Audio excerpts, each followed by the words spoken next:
Oh gosh, get Luke up. Run interference.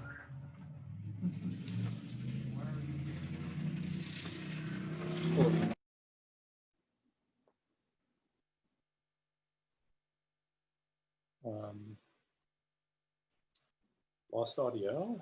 Okay, we're live on Facebook. Hi, everyone. We are Symbiotic Comics. We're in Ocean View, New Jersey. I'm Jessica, and we have Amy Sarah, one of the owners. We have Dom Sarah and Luca Sarah, who will be in the frame soon. And then we have Gemma and Lewis. And we are so honored to have Prentis Rollins with us, the amazing artist Prentis Rollins, and we're excited to hear from him. Just wanted to give a shout out to our social media links. They are in the chat group. They are in the Zoom chat group. So if you want to take a look at that, and also I will put that up. I'm going to screen share that in just a second so you can have that to write down. Both Symbiotic and Prentis Rollins. You should see them now.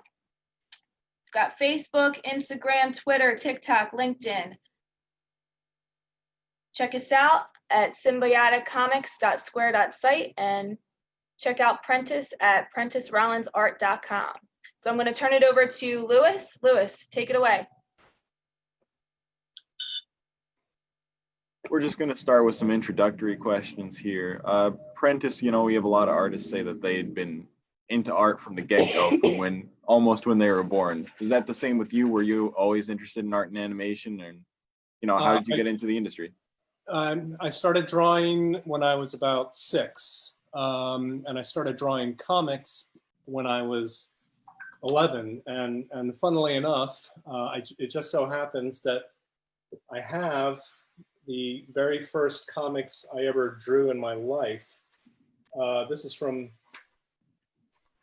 I don't know if you can see that terribly clearly. That's the very first page of comics I ever drew when I was 11 years old, 1977.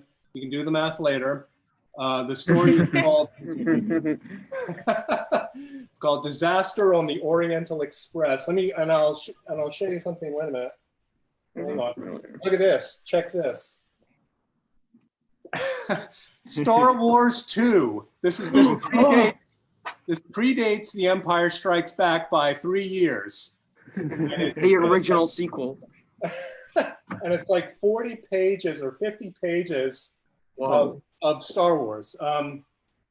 So yeah, and you could see, you know, that wasn't particularly, you know, great stuff for an 11-year-old. It was okay, but so I've never really, you know, counted myself as being terribly talented. I just am able to, and I've always been able to sit there like a knucklehead and work, you know, hour after hour. And so I've gotten better. Anyway, I drew comics pretty consistently through adolescence. I went to college at the University of Southern California and Rutgers, and I didn't study art. I studied philosophy. For a time, I was contemplating a career in academia. But then when I was 25, I left school and decided to have a go at becoming a professional comics artist. For 2 years, I worked as a temp in Manhattan, an office temp, you know, doing word processing and stuffing envelopes. And I took art classes at the Art Students League, Parsons, and School of Visual Arts. And I started going to conventions. So, I mean, it was a pretty typical story, the way I got in. I started going to conventions and getting my portfolio critiqued. Mike Kaluta was the first guy that gave me a critique. He was very kind. I had no idea who he was at the time. And then my first job was for Personality Comics, this rinky-dink company in Melville, Long Island. Doesn't exist anymore. They paid me to ink, and I did it for like 5 or 6 months, and it was a great experience, a great practice. And then I got a coloring job at Milestone DC, Milestone Media,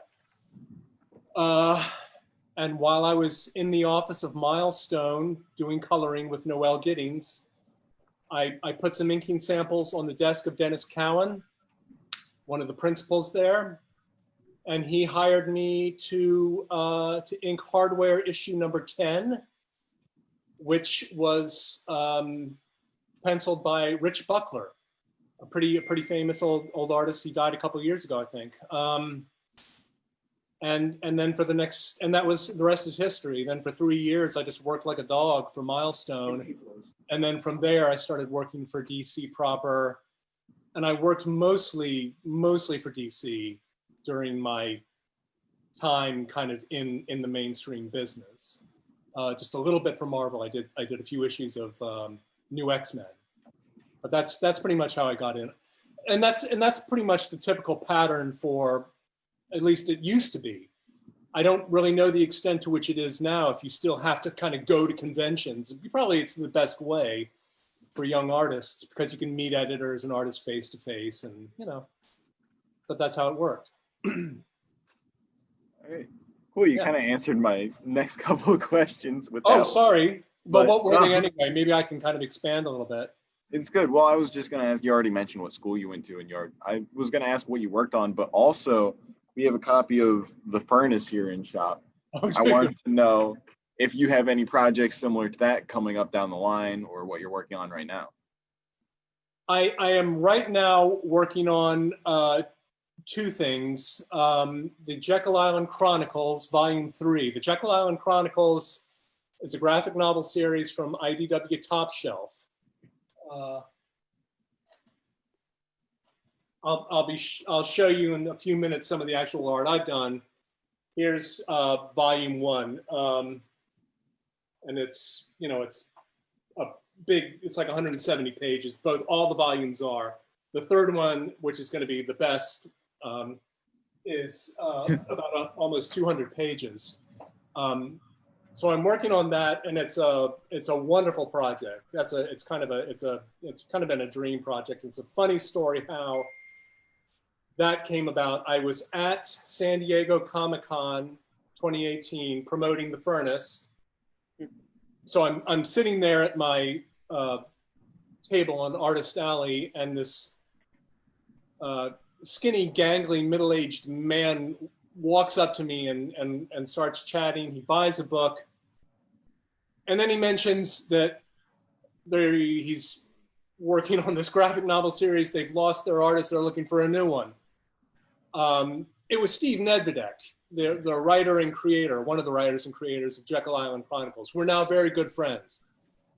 And he essentially, I did a test page a little bit later, but he essentially offered me the job on the spot. And at first I just kind of wrote it off and thought he was nuts, and it was a scam or something, because this just doesn't happen. It simply isn't the case. You're sitting there and a dream project walks up to you and sits down in your lap, which is, but anyway, one thing led to another, and it turned out it was real. And it's a great project for me because it's kind of, given that it's something that I didn't write, I kind of wish I had. It's science fiction. It's basically alt history diesel punk. It takes place between World War I and World War II. It's a bunch of superheroes basically headquartered at Jekyll Island, Georgia, which is a real place. And it's an interesting blend of fact and fiction. There's characters in there that are real people. Henry Ford, Andrew Carnegie, Nikola Tesla. These are real people, obviously, and they're part of this superhero team, and they're basically fighting an organization of international anarchists called Xeno. And these guys have gotten their hands on Tesla's death ray, which is this thing that the man Tesla actually designed this thing, apparently. They've got it. They've built a prototype. They're planning to take over the world with it, essentially. And these guys headquartered at Jekyll Island have to stop them. So anyway, that'll be out in, God willing, at San Diego Comic-Con 2021. And knock on wood, that'll happen. We'll we'll see. But it's a great project. Everybody check it out, Jekyll Island Chronicles. The other thing I'm working on is another graphic novel, a follow-up to The Furnace.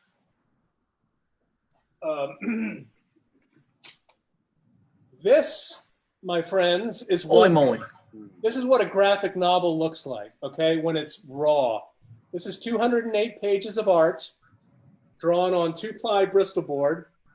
And I'll show Is it you- one-sided? Yeah, yeah. Okay. I'll just show you a random page. Let me find a good one. Hang on.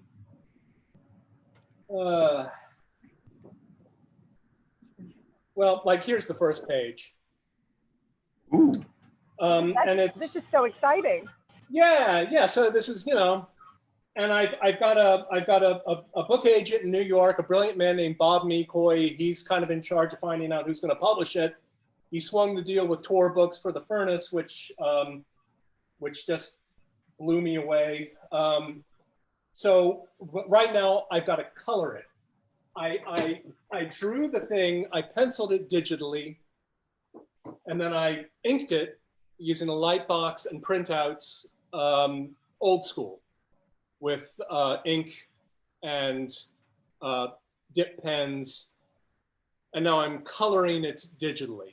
And the reason that I did it on paper like that, a lot of comics, as you probably know, are being produced just digitally. Jekyll Island Chronicles, I'm doing just digitally. This one, but when I'm doing my own stuff that I write, I like to do it on paper, just because, I was trained, and I'm after 20 years of inking on paper for DC, I just love it. There's just something visceral about putting pen to paper. It's a different experience from working digitally, and I like having original art.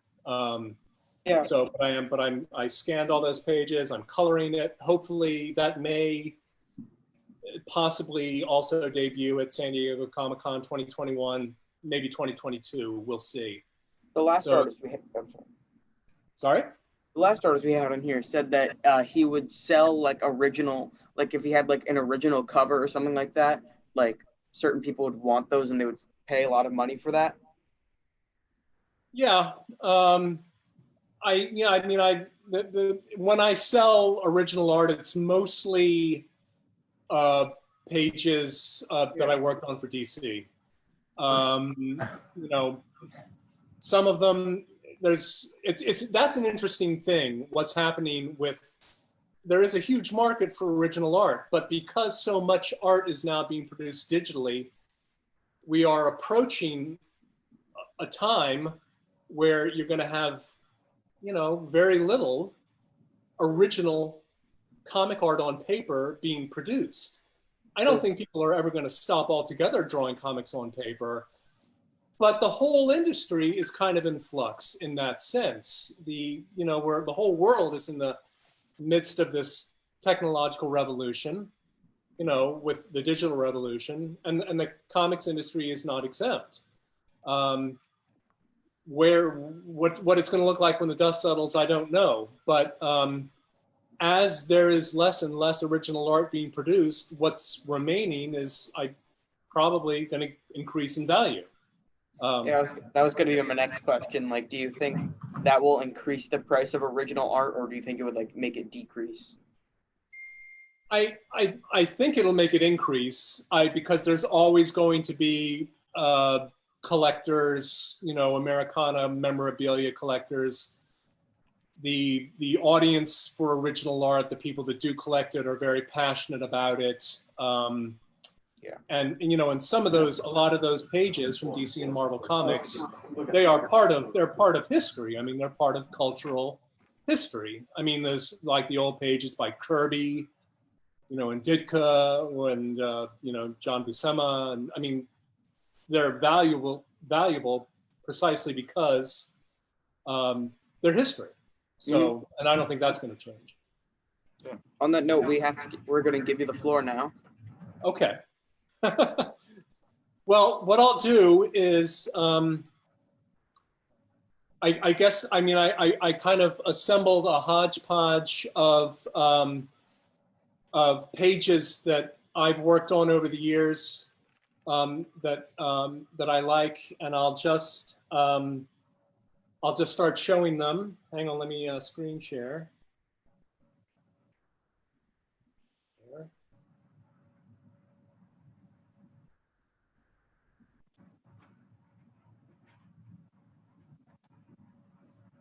And I guess I'll start with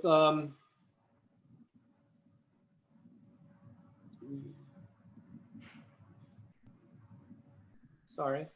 Yeah, this is this is the cover to Jekyll Island Chronicles Volume 3. This is the black and white line art that I did. And I'll show you the color version in a minute. But you can see, you know, you can get some really, really beautiful and amazing effects working digitally. And the line art, wait a minute, let me, you know, you can see, I don't mind drawing on this because I'm not actually messing it up.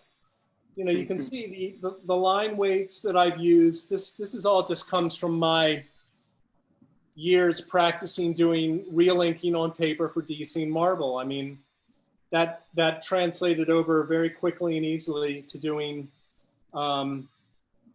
digital inking, which is much easier. Hang on.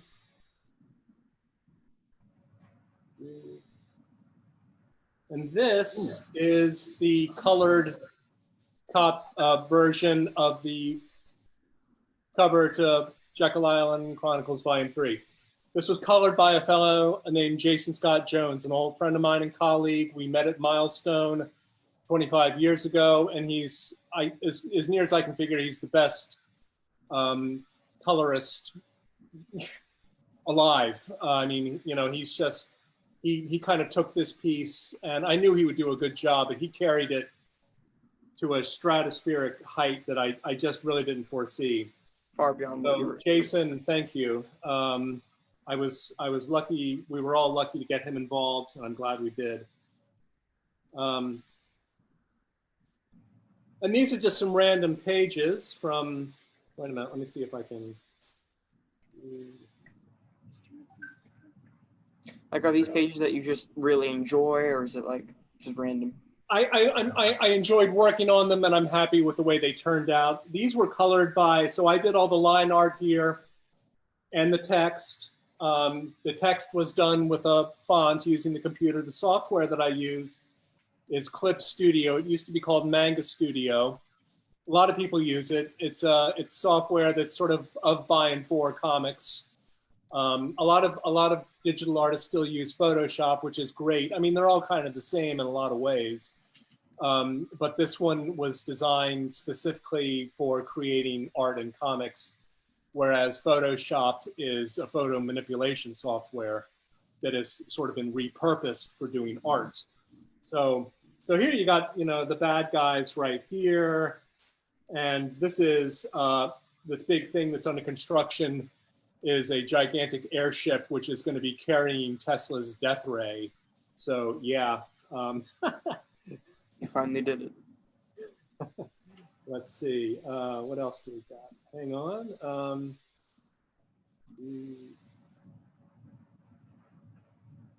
I'll show you one more of these. So there's an awful lot of historical research went into this book, and I had to do some of it myself, but Steve Nedvedek, the writer, does a lot of it for me. He sends me a lot of photo reference. This is a huge dogfight scene. And, you know, with British, this is a British Spitfire versus a German fighter craft. Funny thing is, this is one of the main characters, Billy Caulfield right here. And and he's basically Peter O'Toole. Is a lot of movie stars, you know, from different ages, like Terrence Stamp. I was just delighted to find out is going to figure in this, his image at least. We use a lot of photo reference from just like famous actors, and this is Peter O'Toole. It's a real pleasure working on this project for that reason also, just drawing these great old characters.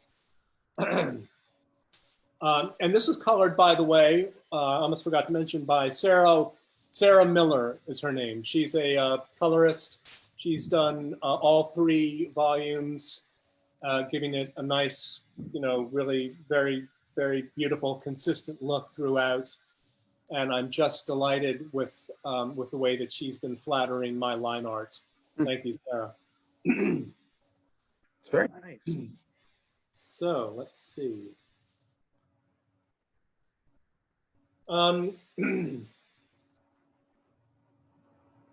This is from Batman: The Ultimate Evil. It's something I did in 1995.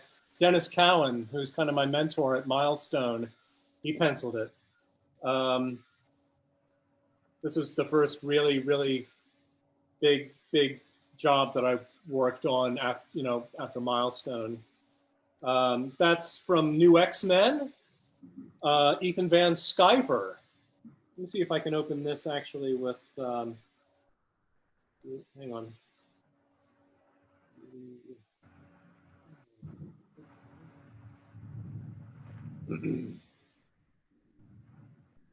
Yes, Ethan Van Sciver, who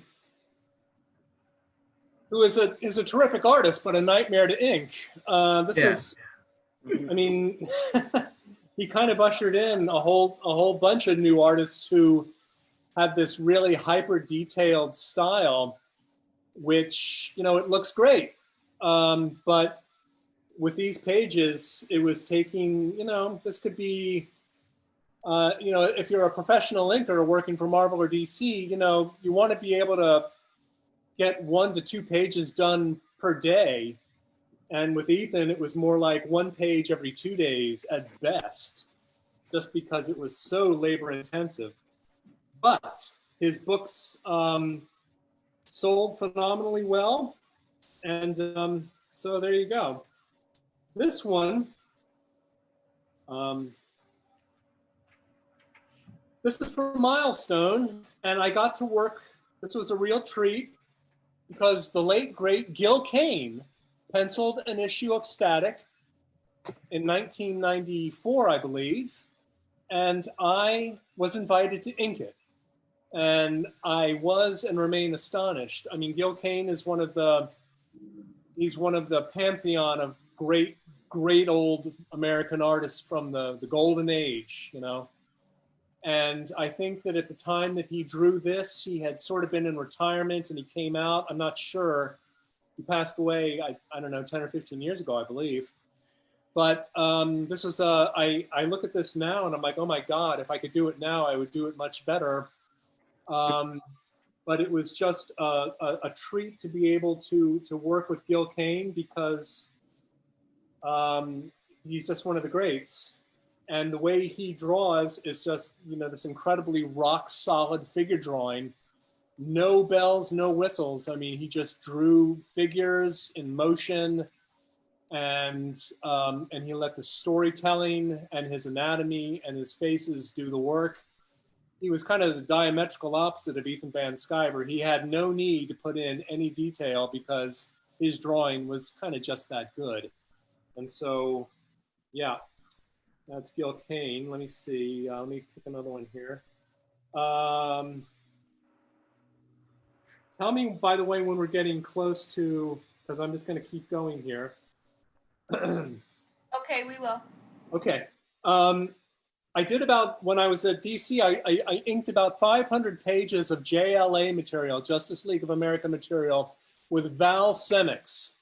And he was also one of the first guys to review my portfolio in 1991 at a convention in Washington, DC. I had no idea who he was at the time either, but he was very kind to me. And I had no idea that a few years later, we would be teamed up for this huge run on JLA.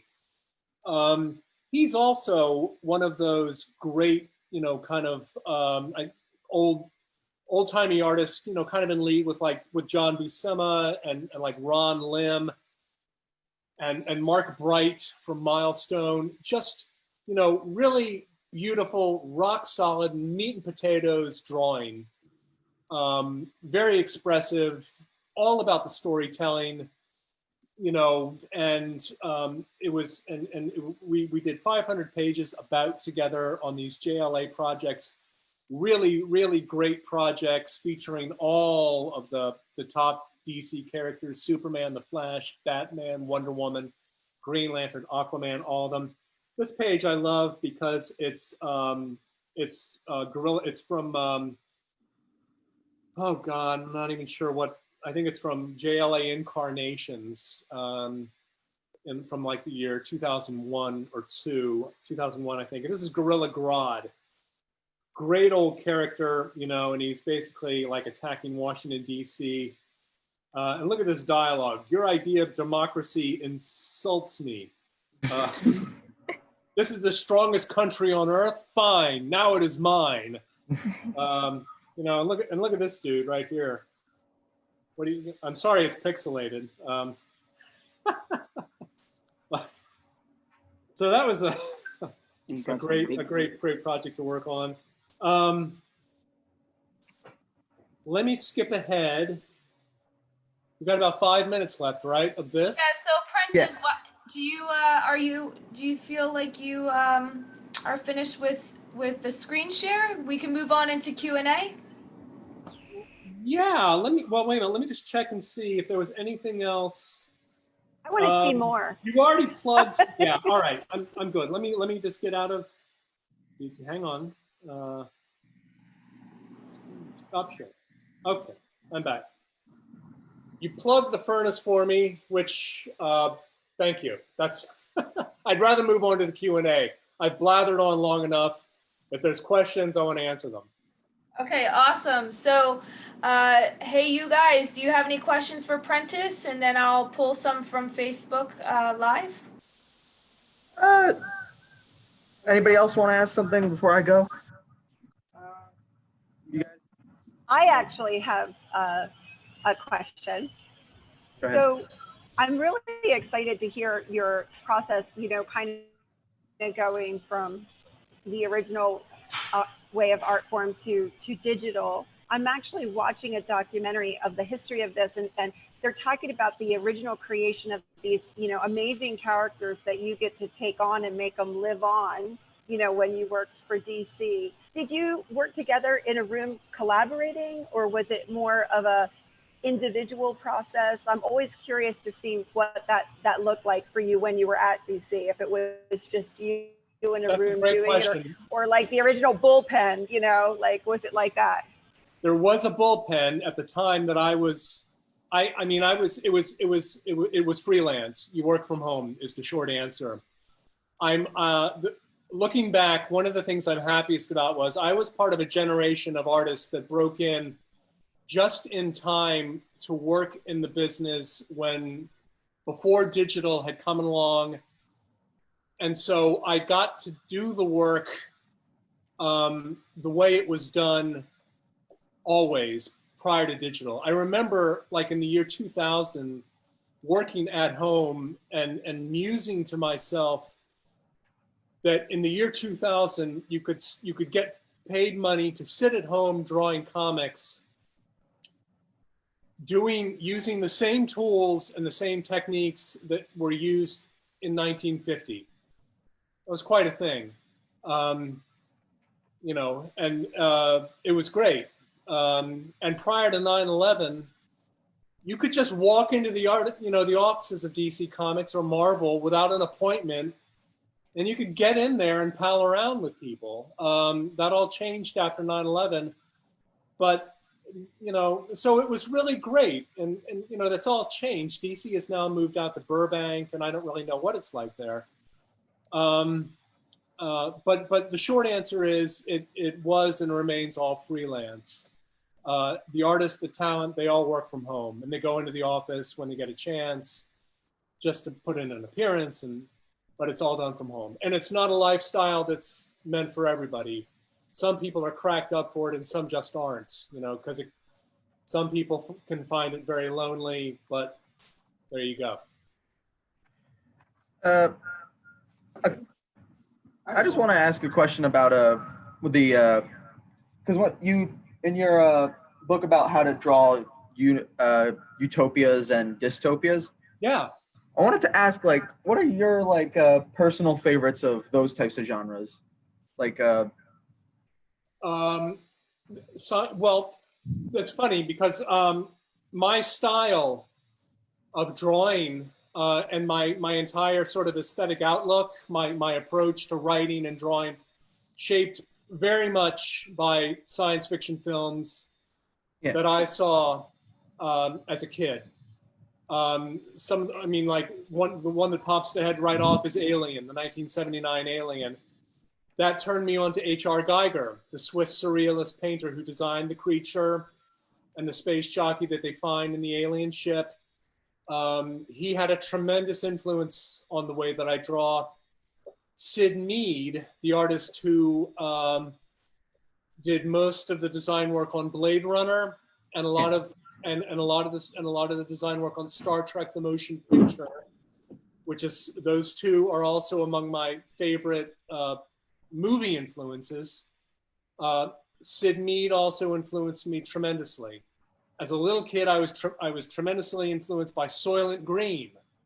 I don't know if you guys know anything about that. It's a movie from 1973. It's one of the, it's kind of the pioneering science fiction noir detective film. It predates and foresees Blade Runner in that regard, and it's a very brilliant movie with a really dark, brilliant aesthetic. So that influenced me.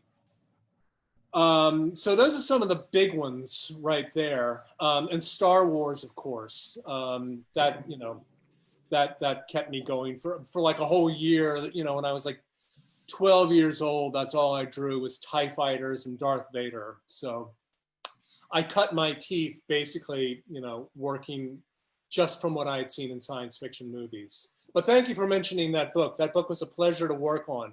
How to Draw Sci-Fi Utopias and Dystopias. It's all about, you know, drawing those things, about the influence that movies had on me, and about the way utopian and dystopian visions have featured in science fiction in general, but in science fiction movies in particular, and the way in which they kind of figure into and shape the American psyche. So. Very cool, very cool. So one last question before we announce the giveaway winner, the free giveaway. We have Joe Tolliver on Facebook. He's asking, did you originally send in samples as a penciler, or were you looking for ink work at the beginning?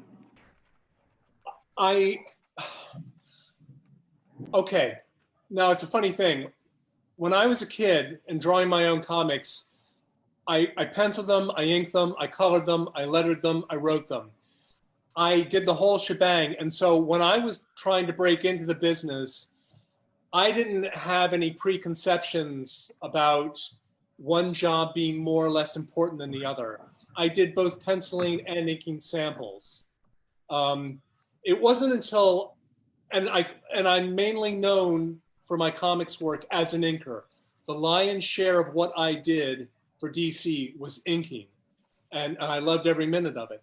I penciled a run of Hardware for Milestone, about 10 issues. That was my penciling gig, though. I didn't have, and I still don't have, any attitude about inkers being second-class citizens, like a lot of people do. A comic book, at least the way the American comics industry has developed, it's a stepwise project because of the deadlines. You need a team of people doing these things. You need a writer, a penciler, an inker, colorist, letterer, editor, okay, at least. A comic book can be derailed and ruined at any one of those stages.